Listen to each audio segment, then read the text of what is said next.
राम राम। कैसे हैं आप सब लोग। चलिए आज हम लोग जो बात करने जा रहे हैं वो बात होगी मुख्य तौर पर मिथुन राशि के जातकों के लिए। 30 अक्टूबर से गुरु मिथुन राशि में क्या प्रभाव देने वाले हैं और गुरु का ये प्रभाव मिथुन राशि के जातकों के लिए 121 दिन तक रहने वाला है। क्या इसका फल शुभ होगा या फिर इसका फल आपके लिए अशुभ होगा। ज्योतिष हमारे देश के लोगों का एक अनूठा आविष्कार है जो कि हमें समय से पहले ही बता देता है कि हमारे जीवन में किस प्रकार की समस्याएं आने वाली हैं, ताकि हम उनके लिए पहले से ही हो जाते हैं तैयार। और इसके साथ साथ उपाय भी होते हैं जिससे कि हम अपनी समस्याओं को कम कर सकते हैं और इन समस्याओं के लिए पहले से ही यदि हम तैयारी करते हैं तो हम उन समस्याओं को पार भी कर जाते हैं और जीवन में न केवल स्वयं को बल्कि अपने परिवार को भी हम सुख और समृद्धि प्रदान करने में सक्षम होते हैं।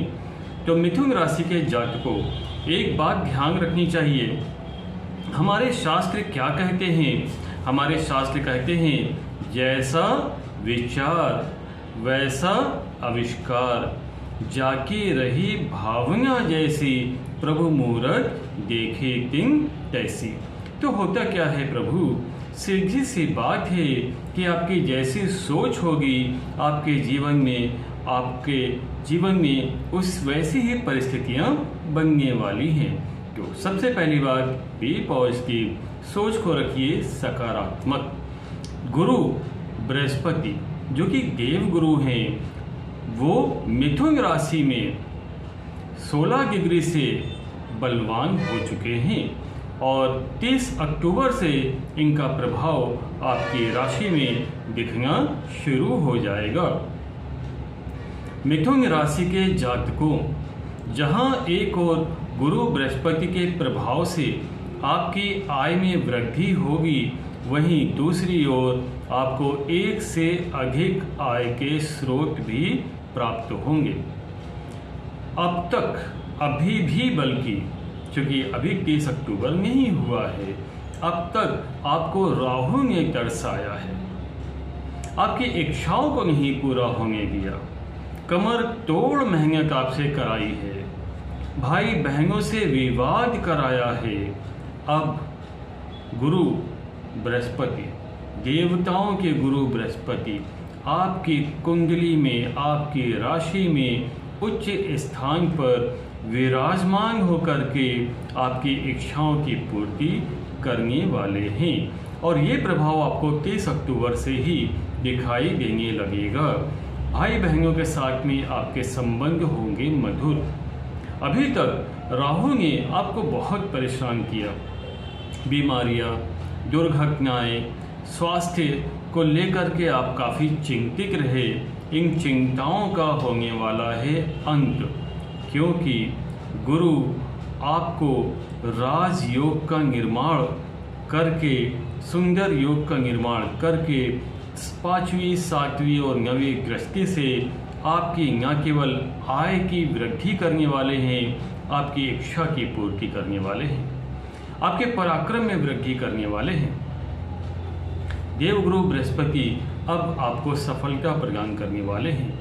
अभी तक जो आपने यात्राएं करी, चाहे वो धार्मिक यात्रा हो या फिर वो व्यापारिक यात्रा हो, आपको निराशा ही हाथ लगी थी।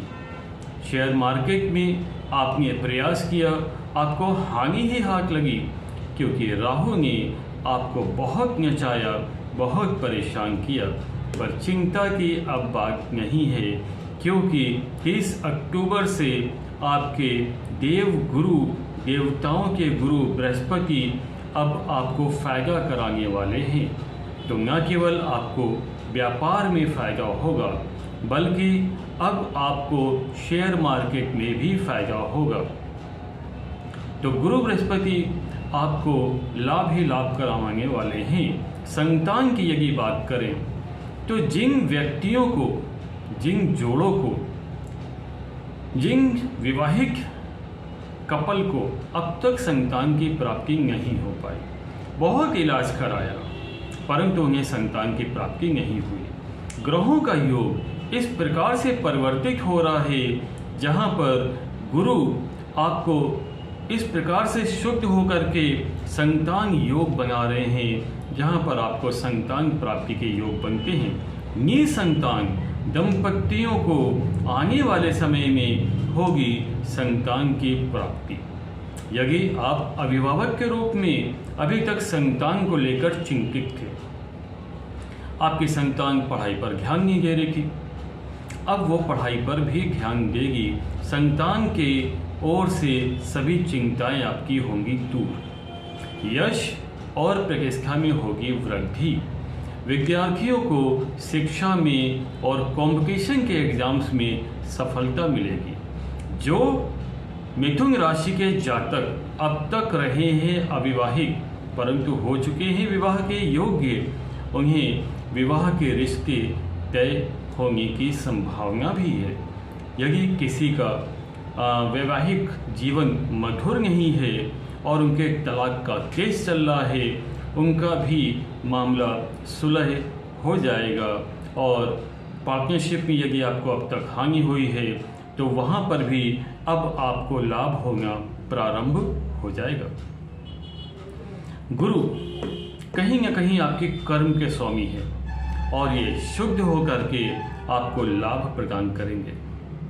यद्यपि अगर कई लोगों के जो मिथुन राशि के जातक हैं उनके प्रश्न आते हैं, कमेंट्स आते हैं कि गुरुजी क्या सभी मिथुन राशि के जातकों को फायदा होगा, तो इसका उत्तर है नहीं, क्योंकि ये जो ग्रह होते हैं जिस स्थान पर विराजमान होते हैं उसी के अनुसार आपको फल प्रदान करते हैं। तो यदि आपके कुंडली में गुरु लगन से तीसरे, छठे, आठवें या 10वें घर में, तो दोष उत्पन्न हो जाता है। नीच ग्रह होता है, नीच फल देता है। इन ग्रह में इस भाव में बैठ करके शुभ फल नहीं देता है। तो फिलहाल आप अपनी कुंडली की जांच करा सकते हैं और वहाँ पर देख सकते हैं कि कहाँ पर विराजमान है गुरु बृहस्पति। आपके जन्म कुंडली में लगन में हमारी जो भी चर्चा रही है वो लगन पर आधारित रही है। हम आशा करते हैं कि आपको हमारे विचार पसंद आए होंगे और आपके जीवन में आने वाली समस्याओं को ये दूर करने में सक्षम होंगे। अगर आपको हमारे विचार अच्छे लगे तो एक लाइक कर सकते हैं और वीडियो को अपने सभी दोस्तों में, मित्रों में, ग्रुप पर शेयर भी कर सकते हैं। इसके साथ ही साथ जो नए मेहमान हैं वो हमारे चैनल को सब्सक्राइब अवश्य करें ताकि आपको इसी प्रकार की बेहद रोमांचक और शिक्षाप्रद सहायक वीडियोज प्राप्त होती रहेंगी जो आपकी समस्याओं का समाधान करती रहेंगी। हम आशा करते हैं कि आप अपने जीवन में सुखी रहें, संपन्न रहें, ईश्वर का ध्यान करते रहें, उनकी पूजा करते रहें, क्योंकि वही है सर्वशक्तिमान। इंसान एटम बम को बना सकता है पर एक फूल नहीं बना सकता है। ध्यान रखिए, उस फूल को बनाने की क्षमता उस ईश्वर में ही है। आपके जीवन में सारे कष्ट आपके कर्मों के कारण आते हैं, लेकिन जो सुख प्राप्ति होती है वो आपके भाग्य से आती है और भाग्य को उजागर करती है भक्ति। भक्ति में होती है शक्ति। अध्यात्म की तरफ प्रयास करिए आने का, प्रभु की शरण में आइए। आपका कल्याण हो, आपके परिवार का कल्याण हो, इसी कामना के साथ राम राम, जय श्री राम।